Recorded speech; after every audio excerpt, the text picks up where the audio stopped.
I do think with the right systems and team in place at home and at work, you can make all of your dreams come true. Again, if you want it bad enough, you'll figure it out.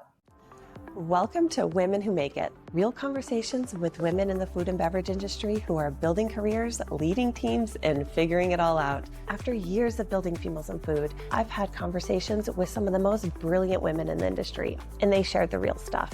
The pivots, the boundaries, the burnouts, and the moments of, is this even working, before it finally clicked. So I hit record, and now you get to hear it too. We're Women Who Make It, so let's dig in.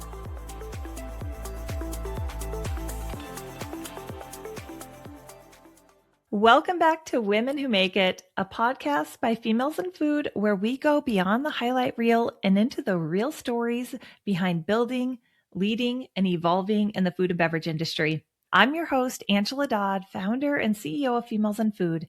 And today I'm joined by Loren Castle, who's the founder and CEO of Sweet Loren's, a brand that has not only scaled in meaningful ways, but has helped reshape what's possible in the refrigerated baked goods category. Loren built Sweet Loren's around something that might feel obvious now, but definitely was not at the time. And that's that you should not have to choose between indulgence and ingredients that you feel great about. And today, we're not just talking about building and scaling a category-defining brand. We're also talking about leadership through different seasons of life as Loren prepares to welcome her third child into the world.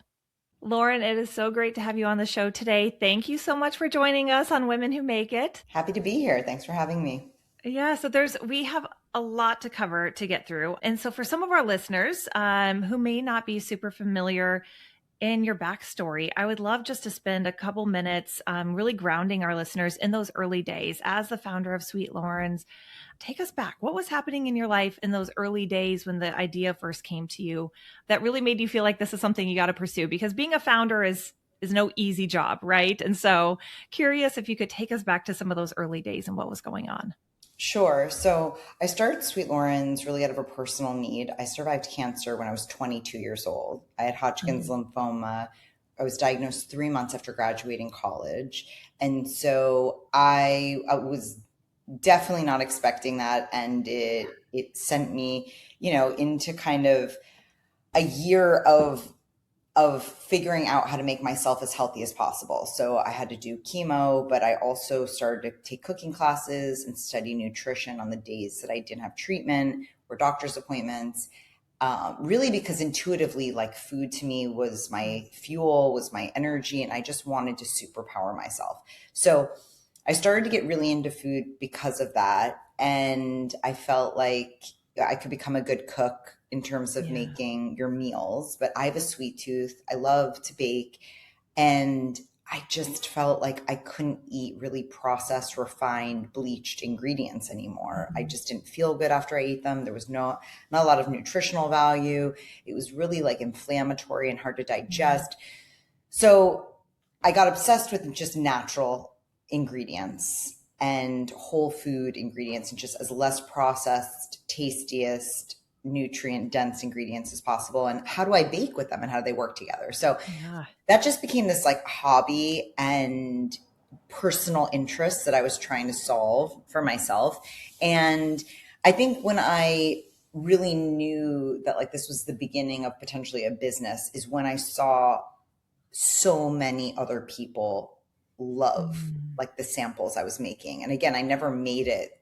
I never created these recipes to start a business at the beginning. It was really just for myself. But then, every time you bake, you have like 1 or 2 dozen cookies sitting around or 1 or 2 dozen brownies or whatever you're working on. And so I'd always bring them to a friend's house or to a party or give them to my neighbors. And I would hear the feedback over and over again of like, wait a minute, these are delicious. And I don't get that like sugar high sugar crash. I feel better. I can digest these better. Like, can I buy these from you? And, when I would just hear it several times, your gut starts to tell you something. Like, I was like, I'm not the only one who wants here. Yeah, there's something here. And, I think the real aha for me was when thankfully I was cured and my doctor was like, go be normal and get a normal job. And I was like, I don't think I'll ever be normal again. This really changed my life. But I tried to join a PR agency. I tried to get into finance. I managed a restaurant. I like tried to jump into a bunch of different industries and they weren't fulfilling to me.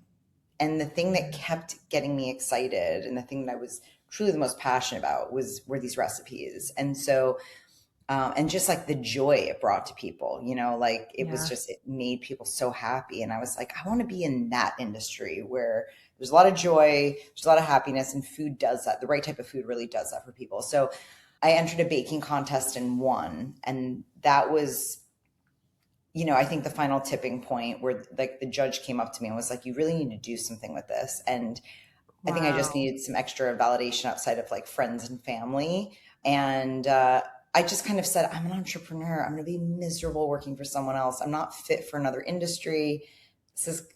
I got to make this work. And so I jumped in. I love that. I love that for so many reasons. Food is the universal language. And I'm not sure if I've shared this with you, but my background is in baking, right? A food scientist by training, but really focused in baking in those early days. And I know winning winning a baking competition and getting that validation, I resonate with it so deeply because those judges have tried a lot of cookies in their life, right? Like that speaks volumes that like you've done something different in getting that validation to move forward. But also I say this to, in all my conversations with founders, there has to be this other cord that's pulling you so strongly in that entrepreneurial direction in order to survive entrepreneurship, right? And how good that you tried those other different routes, because ultimately to survive, not just being an entrepreneur, but an entrepreneur in F&B, and then more broadly, we're going to get into later in the baking sector, which has some really, stiff legacy competition. None of those were easy things to do at all. I really admire what you've set out. We'll continue down this path of this conversation, but to keep us for 1 minute longer on what some of those early days looked like, what would surprise people on the behind the scenes as you first started the version? Maybe people see the growth and the product expansions, but what would they be surprised about the version of you from at the beginning, or what was going on behind the scenes? Oh, I think people would be surprised at the blood, sweat, and tears it really took to get off the ground and how hard those early days and years were. So, just certain examples, like I didn't know what product I would even launch Sweet Loren's, to start. I just had so many different ideas of, what it could be. I had muffins, I had brownies, I had cookies, I had all these different flavors. So I did start out at a local farmer's market in New York City to kind of sample to hundreds of people and see what people would pay, what were the favorite products, what were the questions asked, like really like test the product to make sure I understood what people wanted to buy. And that was such a hustle that it was so physical. Like I had to find a way to like, bring a table and all the plates and set up, and I was a one-woman show. I didn't have a team in the early days. Like I just had to figure it out. And I had friends come and help, bring over like a tablecloth so it looked more professional and, help me do signage. And my little sister would jump in and help me sell it so I didn't have to pay her. And, you just the physical hustle of it was a lot.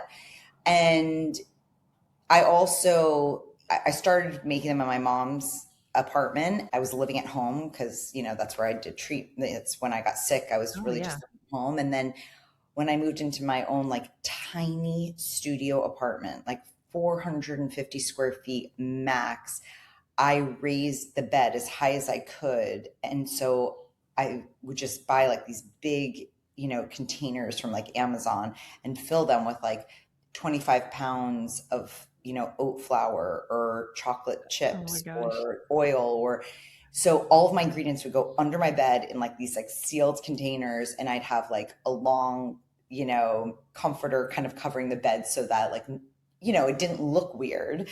But at night I would recipe test and like bring those bins out and like That's amazing. Really pull off a miracle in a tiny, tiny kitchen.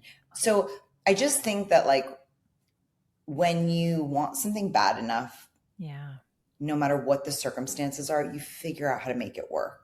There's just no excuse. Yeah. And so, I think I found something that really lit me up enough that I wanted it bad enough. I saw the excitement, I saw the opportunity, I saw the white space. And, I knew I'm glad I tried to get other jobs because, especially working for bosses I didn't love, it really made me see that, like, I don't want to work for someone else. So if I have to work twice as hard, I'll Yeah. do it because I want to work for myself. I want to do something that feels like it turns this negative thing that happened to me into a positive, into a strength, into something empowering. Find something that brings joy to the world and it's like fun to do every day. And something that makes, the food industry better and safer, more Yeah. trustworthy. Like all those things are really what I care about the most. That, yeah, It just as fulfills you on a different level.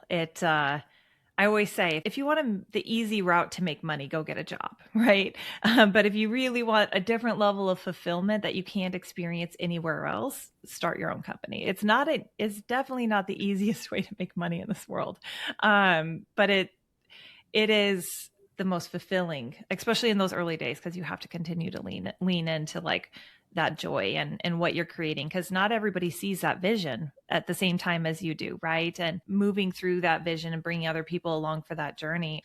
And so, yeah, as we talk more about this journey, what's interesting is that you stepped into a category that was and has been operating in a certain way for a very long time. And I look at this from even a food science background.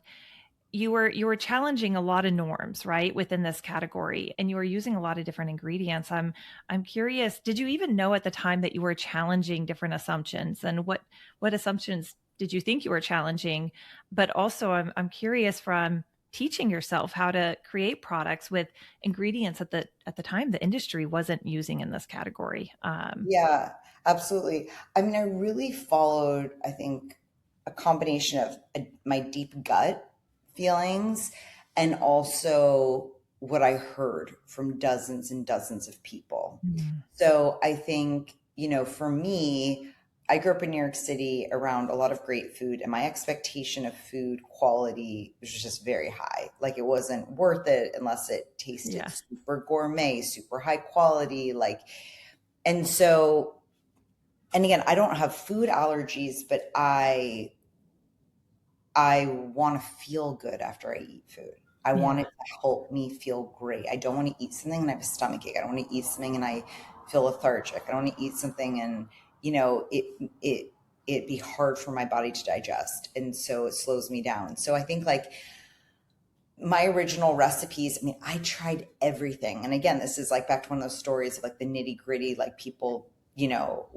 how did they think, the recipes got created? It's not like I got it on the first or second or third try. Oh I yeah. made hundreds and hundreds of variations and batches.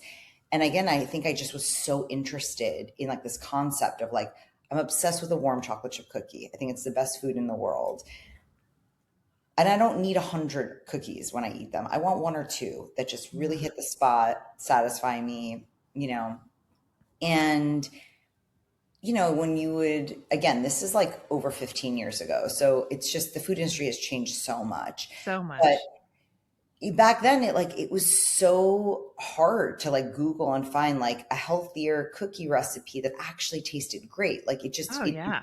it didn't exist in products. When I would go to a Whole Foods or I would go to a natural supermarket or a big conventional supermarket, it was just the same brands, legacy Mhm. brands that you've seen forever, that all have artificial colors and dyes, all are using like white bleached wheat flour, like there's just nothing new or different.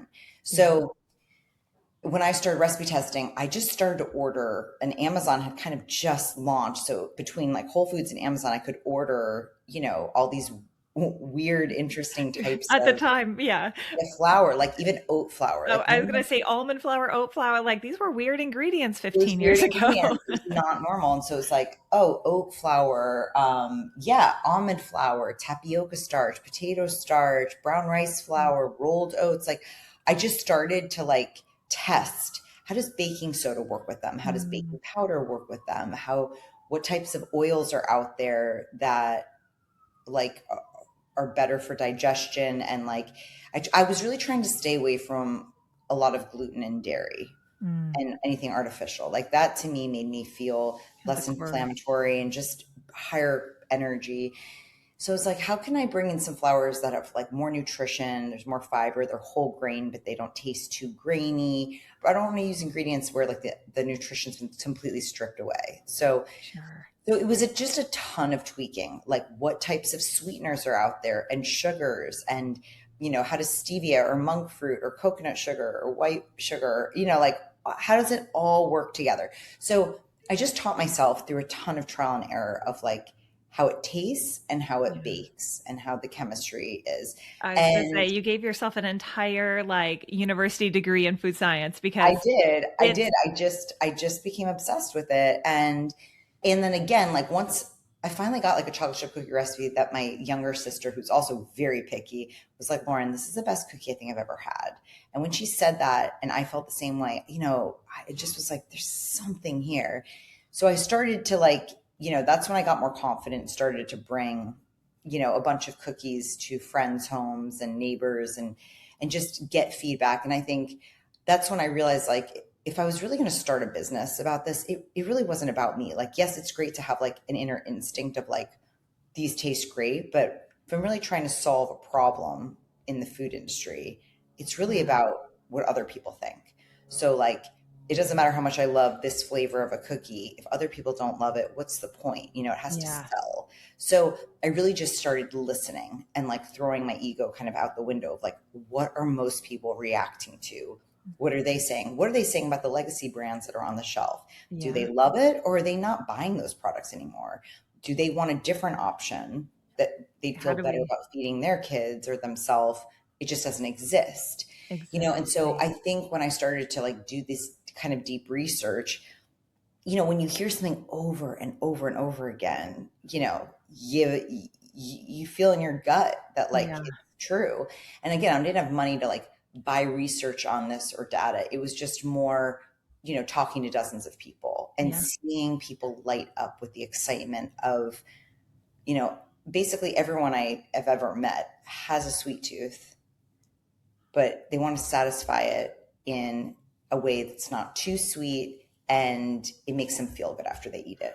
Yeah. So like they are searching for a brand that could, create the quality taste, but they'd feel better about the ingredients if it was cleaner. So, that was really like my aha, and like it got even, I refined the product more when actually my first store was Whole Foods. So I got set up on a meeting with someone at Whole Foods, just one local store in New York City. And I went to them with a plate of cookies because again, I didn't have a packaged product yet. And on that meeting, like the next day he called me and the buyer was like, how soon can we get this as cookie dough? We loved it so much. We were like the 3 flavors we'd want, and I remember like crying as I got this news because I was just so, excited. I mean, how do you go from farmer's market to Whole Foods, right? Overnight. That's huge. And in my head, I was like, this is just what I need. I need a chance to show I can do it. And again, because I knew I didn't want to work for anyone else and because I so believed in this and it's like the thing that lit me up, it never felt like a job or work. Like it just felt like something so exciting that I was willing to build it and put in the work that I jumped in and I was like, I promise I won't let you down. And, it took 7 months from that call to find a factory, design packaging, scale up recipes, like really figure out how to make a scalable product that could be sold in a grocery store and not just like a cookie that was made in my kitchen. Right. And once I got it into Whole Foods, I personally demoed every week. Wow. For about a year and schlepped a big suitcase with, a toaster oven in it and spatula and aprons. And, and I stood in the refrigerated section where it was cold and for 3 or 4 hours demoing. But what was incredible is like doing that in New York City. It's such a busy store. There's so many people in New York City that like you're meeting hundreds of people. It's not like it's crickets. Yeah. And it's the best consumer testing feedback you're ever going to get, right? And those early days are... New Yorkers are no BS. So like, they're going to tell you how it is.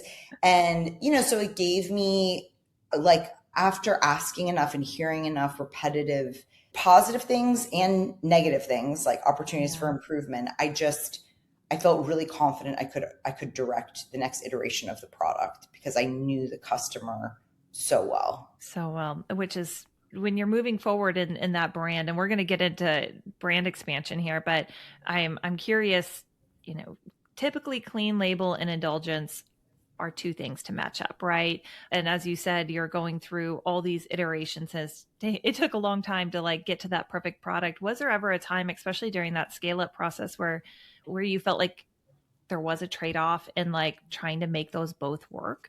So I think the thing that's really interesting about the product is the original, and like not many people know this, but like the original recipes weren't allergen free as well. So I launched and I actually had some whole wheat flour mixed in with my oat flour, and I did use eggs. And so we were dairy free, but we weren't egg free. And like the original recipes weren't top allergen free. And then I got Sweet Loren's, not just in some Whole Foods, but I got into all Publix supermarkets and all Kroger supermarkets.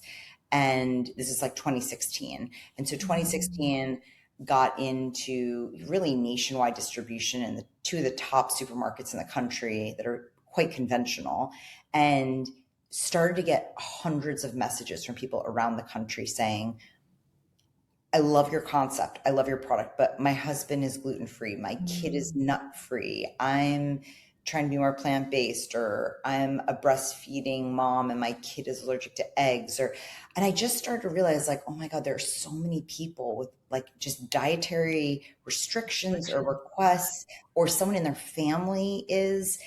And then if one person in your family is, it affects the whole family and affects every meal you have together multiple times a day.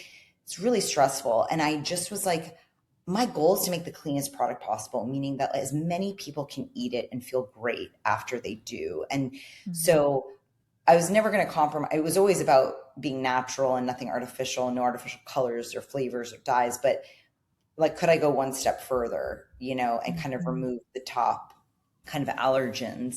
Because that was also white space in the supermarket. That was also an opportunity to create a product that even more people could enjoy, that kind of the legacy brands were completely ignoring. So I really worked on that recipe. And then I had to find another factory that was allergen free, that Even harder at the time. even harder, that we could launch in. And I need some place driving distance to New York City, because I was a one woman, it was me and probably like two people by then, 2 or 3 people. So I was like, I just needed it to be easy. I need to be able to go to it in 40 minutes, not fly every time and make it hard. And so when I created that recipe and took out the eggs and took out all of the gluten, I was like, holy, like this tastes better than the original. Like I couldn't believe it. And so we started doing test runs at a factory. And of course you have to tweak more things. But I remember that first run off the test run and being like, this is amazing. This is going to change the game.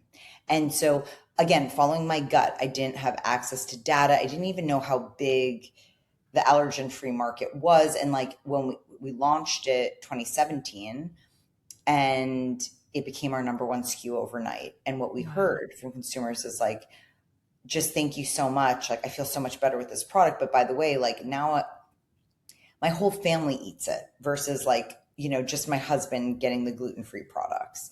It's easier for us to just buy one product we can all eat versus having to like have 2 different types of products out there in the house. So the data was right there, and it helped build a moat around us that was very differentiated from the conventional players on the shelf.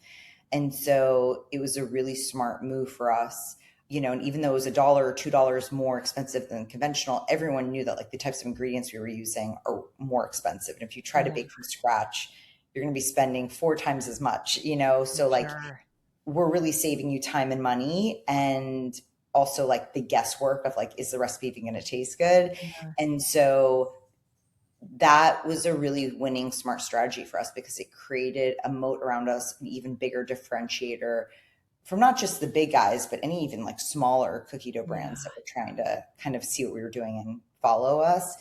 And again, it started to open up the net of like, we were getting clean eaters, better for you eaters, millennials and Gen Z, people that really Yeah. weren't buying the legacy brands and were looking for a better Oh for yeah. you, more trustworthy brand The and whole higher quality taste. influencer, Yeah. that time, the whole influencer cooking realm, right, really took off. And you had people for the first time cooking with some of these ingredients, but now you tapped in beyond the allergen category, but really everything that the influencers were bringing into that market category as well. Like what people were looking for was shifting and changing based on some of those early days in Instagram. And your product truly transcends people with eating restrictions to, people still looking for indulgence, but different ingredients and ultimately that convenience, right? Because it's like they still want all of these things, but by the way, we're really busy people. No, um, totally. And no one, people want it all now. Like they want yeah, the highest quality, like the best taste, the best experience. They want to trust the brand. They want to love the brand. And by the way, they want their time back. So like they yeah, don't want to be cooking and cleaning up their whole kitchen every day. They want to be able to throw something in a toaster oven, in an air fryer, in a regular oven, and in 10, 15 minutes. I don't care if you're a really experienced cook or you're someone who doesn't cook at all, you can just have like a guaranteed, reliable, warm, fresh cookie or treat or, whatever Sweet Loren's product it is. And so, yeah, we're definitely selling like trust and convenience. yeah. I love that. And also with little people in my household, I really love refrigerated dough now because I can control them. Like we can just make two cookies at once and not 2 dozen. 2 dozen Yeah, exactly, which they go after. So totally. let's transition and talk a little bit about growth, and because it's always a delicate time in a business journey to decide when you're going to move away from your core and start expanding into these different areas. And I know you started doing that gradually, but now, just recently really expanded into oatmeal bars and scones and puff pastry sticks, I should say.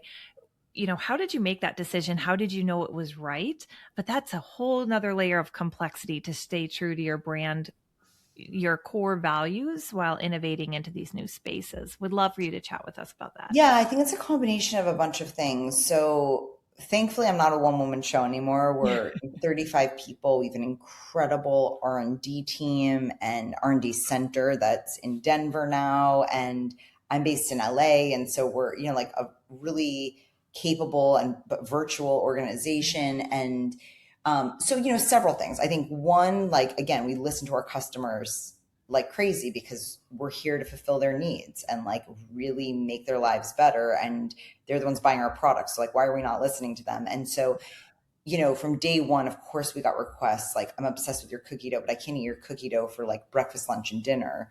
Can you create something like a puff pastry that doesn't exist right now that's gluten Yeah. free and dairy free and like, especially being refrigerated, just being so easy to use. Like you don't have to thaw it and Mm, plan hours ahead. Like you take it out of the yeah. fridge, you unroll it, you make whatever you want, where it's a quiche or chicken pot pie or, an apple turnover. And like, in 15 minutes, you have this flaky, delicious thing that you really couldn't make from scratch. No. It's just way too hard. So I think we started to really listen to our customer, and then we started to see what's possible. Because again, the science and chemistry behind this, it's not easy. So No. how long is it going to take our R&D team, and like I work really closely with them to create these next products. If we could create them all tomorrow, I'm sure we would have launched, a lot more products tomorrow. But, certain things are really complicated and quite frankly, have taken years to No, create. I believe it. I So, I think about being a developer on the bench, and I actually want to meet some of these people doing this development for yeah, on your it's team. incredible. Yeah, Superhumans. they would love it. They're super awesome. And so it's a combination of like, what's the consumer asking for? What do we have the machinery for? What do we have the recipes for? When are those, going to be ready to launch? Do they take 6 months, a year, 2 years, 3 years? Like, what are we talking? And then like we really dive into data. Like we really, we've set aside a budget to, buy data to look at the market so that we go in eyes wide open in terms of Mm, how big is the puff pastry category? How big of a market do we think this could be? Do we think we could grow it? Do we think consumers are changing and going to use it more? I think with cookie dough, there's just a realistic, you're going to max out a certain amount of flavors and SKUs. You can't, Yeah. I wish I could get 100 flavors on the shelf, but it's just not realistic. Yeah. We're in a supermarket where there's limited shelf space, and they're probably going to have our top 6 cookie dough flavors, ideally all year round, and then we're going to have maybe 4 seasonal flavors that every quarter will come in as like something new and exciting that's only limited batch, for a couple months. And then you're like, yes, you wish you could have more flavors on the shelf, but like that's kind of your set. Only So so much you what's can do. Yeah. incremental to that? How do you grow smartly so that you're growing into other day parts and other needs and into big enough categories that are interesting enough and have enough velocity and movement so that retailers happy and we're happy and it's a big enough business. So I think the thing that was so interesting over the last like 2 years is like, we launched into refrigerated puff pastry, and we also had some pizza dough and some pie crust. And the refrigerated puff pastry just absolutely blew up. And we saw the excitement and response of the sales from like the supermarkets, and we saw the excitement from our fans and our consumers. And so that really gave us, I think, the big, wide open door to say our customers don't just want sweet and dessert from us. They want savory, they want convenience. Yeah. They want other day parts unlocked, because a lot of our customers are busy moms like you who want high quality, and they want something delicious and trustworthy, and they want something that mom wants to eat. And by the way, kids want to eat too. And so, and it's such ultimate convenience, and bakes in 15 minutes. And exactly. I got 15 minutes and screaming kids. 100%. So I think like we really started to think about, and who is today's consumer? Because like they're different than 5 years ago, 10 years ago. And today's consumer is actually not eating 3 meals anymore. They're eating 5 different, more snacking occasions throughout the day. They want something, maybe small in the morning, pre-workout, and then they want something like after workout, and then they want like a pick-me-up before lunch, or they want like a treat after lunch, or they want, kind of like appetizer grazing before dinner, or they want, so it's really interesting to look at how people are eating today that's different, and they're on the go and they're busy and they want ultimate convenience, but they don't want sacrifice of flavor or ingredients. So we've said, wow, like we know that everyone wants better versions of the classics that are out there in terms of baked goods. But I think we have a chance to actually like create products that haven't even been done before in our refrigerated dough category. And so we invented like scone dough. Like there really isn't refrigerated scone dough out there, but like it's so delicious. It comes in these cute triangles, and you can make as many as you want, either in the morning and your kids can grab it and you can enjoy it, or a tea time in the afternoon, or a little pick-me-up, or a Sunday brunch. So like scone dough is going to be launching in like June in stores. And then we also created this 6-gram protein, 3-gram fiber oatmeal bar that comes in 3 different flavors. Like we have chocolate chunk and apple cinnamon and a cinnamon chip. And so it's like, it tastes kind of like oatmeal, like fresh, warm oatmeal, but also kind of like a bar too. And so kids love it, adults love it. And you really feel like it's nutrient dense, like it's 6 grams of protein. Like you could eat 2 of them if you want. You can, just have one, and like pre-workout, post-workout, like it's just made of really trustworthy ingredients. And so I think like we're excited about not just doing the normal conventional kind of categories too, like really leaning into like this modern shopper and what they want, and having kind of, just a let's try it. Let's see if we can like create real excitement in this category with new items that have never been done before. The amount of disruption that you're still doing in this category. And I was laughing earlier when you were describing the consumer, because I'm like, oh my gosh, you're describing me, but when did that happen? Like, when did I change?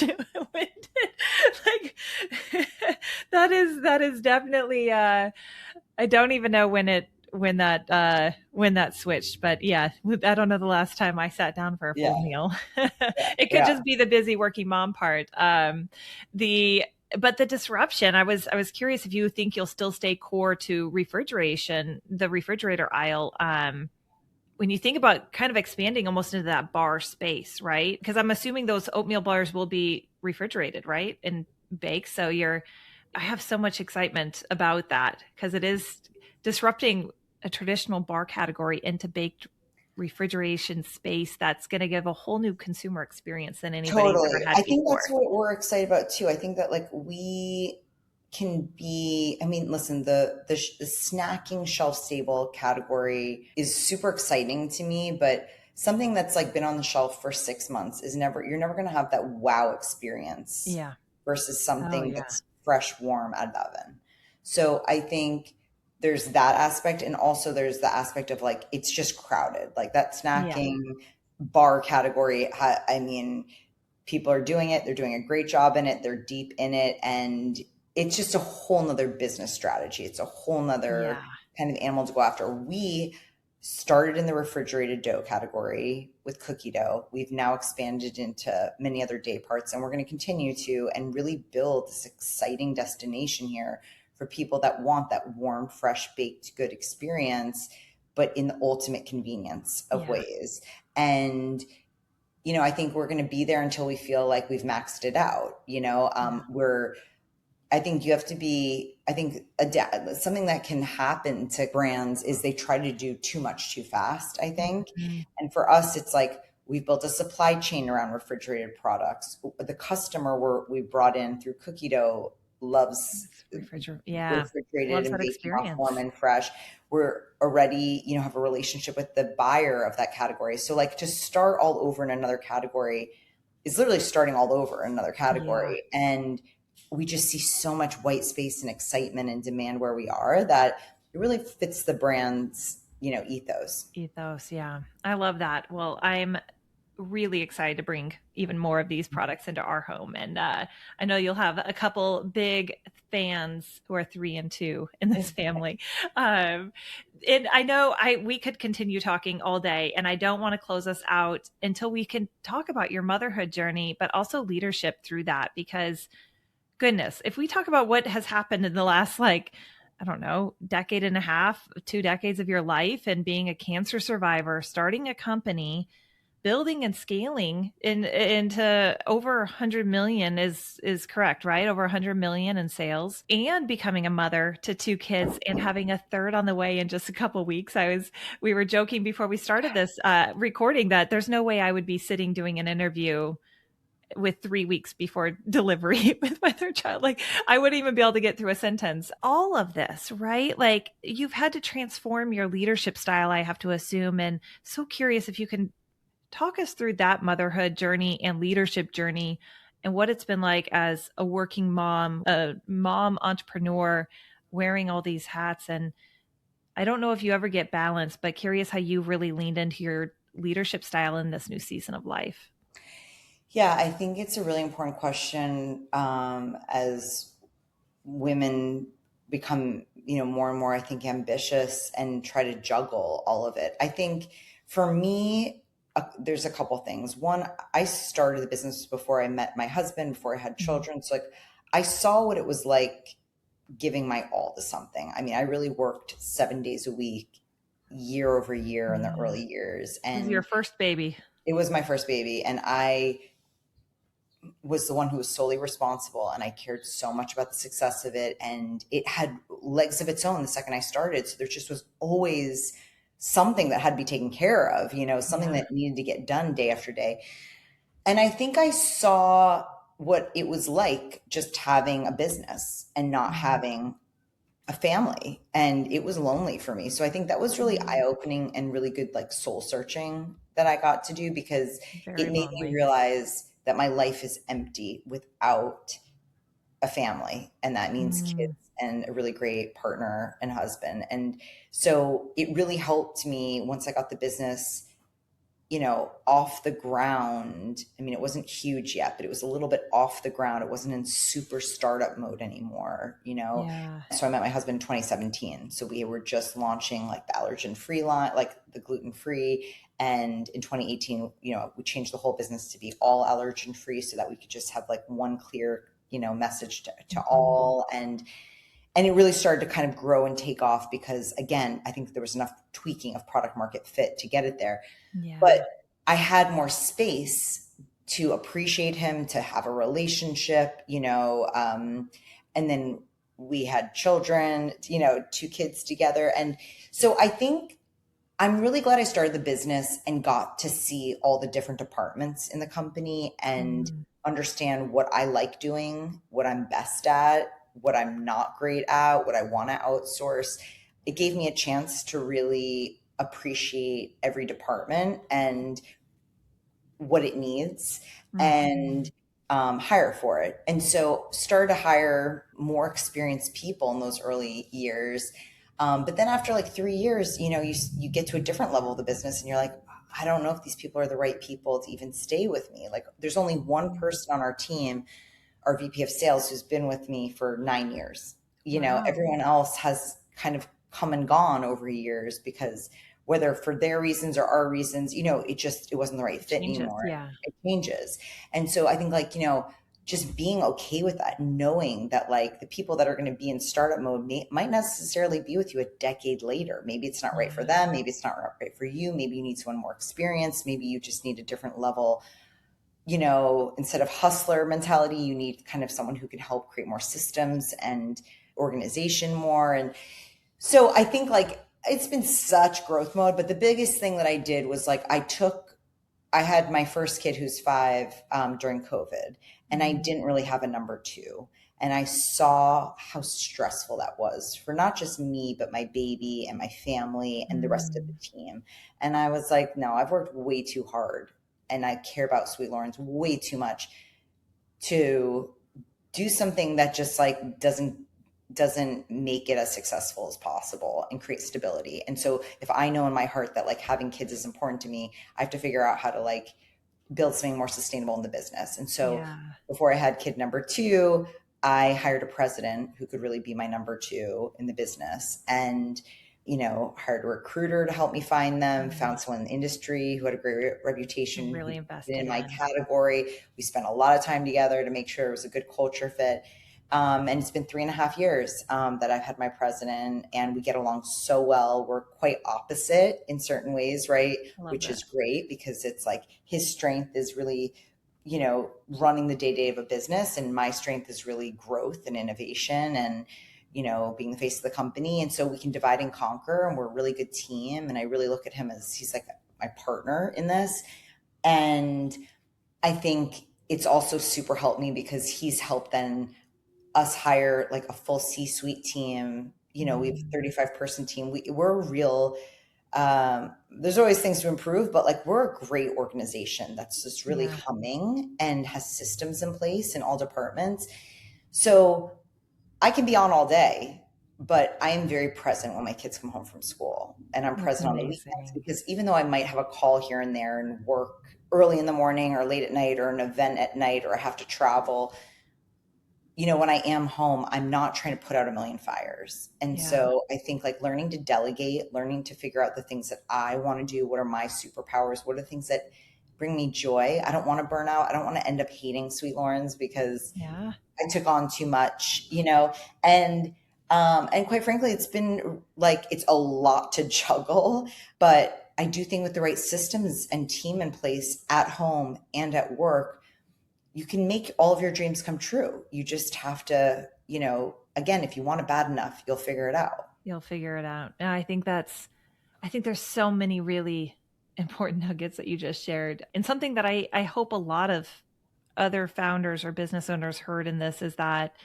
it's okay that the people that you start with aren't the people that maybe you are with you 5 or 10 years later, and that as businesses change, those needs change as well. But really investing, you also invested heavily into finding those right individuals to support you. And I think a lot of business owners, those are some of the last investments made out of kind of risk or fear of kind of in a scarcity mindset, right?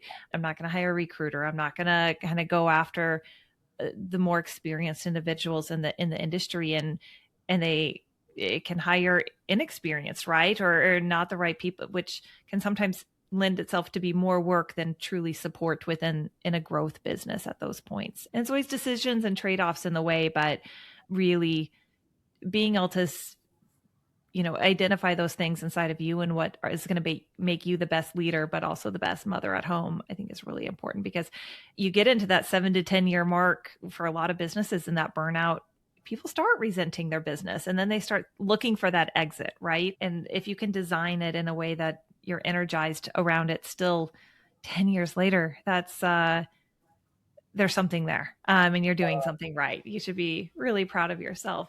Well, as we close up, two final questions. Being a pregnant mom right now, what is your biggest Sweet Loren craving? I am this boy. So I have two girls. This is a boy. This boy's gonna be like half dark chocolate. I am eating so much chocolate and like dark chocolate, and our monster cookie and our fudgy brownie are like just so delicious. And I love it that. was my daughter's birthday, and then I had a baby shower. I've just had so many big events where like I've made Sweet Loren's has been the dessert, and it just hits the spot. So yeah, I think like dark chocolate to me like has like superpowers in it. And so anyway, I've needed that to kind of cope the last the last several weeks. Oh my God. I think that's the way to describe pregnancy in the last trimester. Coping, whatever you need to cope. Coming from somebody who had two boys, I think I had in each pregnancy 60 pounds of chocolate sitting on me for each pregnancy. Curious from a kid standpoint, though, what do your girls love? What is the favorite must-have kid product in your refrigerator right now? I would say the girls love when I make a cookie cake. So, I mean, of course they love like when they just get a cookie, but I think a cookie cake and like being able to slice it into like, a little pie slice and putting sprinkles on top of like our sugar cookie, or doing anything that's like extra fun. So like, I mean, my girls love chocolate. Of course, they're raised in my house. So like, I mean, the monster cookie's just really fun. Classic chocolate chunk. Of course, they're going to love that. Honestly, they love all the flavors. My 5-year-old is like a pretty adventurous eater. So like she loves the seasonal even. Like she loves gingerbread. She loves the pumpkin spice. She loves the lemon that's coming out for spring right now. That's So impressive. yeah, no, it is. She loves it. And I think the fun part that I try to always do with the girls is like, because it's dough, you can add sprinkles or icing to it. You can shape the dough into like a bigger cookie, a snake, a sunshine, like just kind of having fun. There are times when you want a cookie, and there are times when you want to kind of like create a cookie making project and you want to entertain your kids for an hour.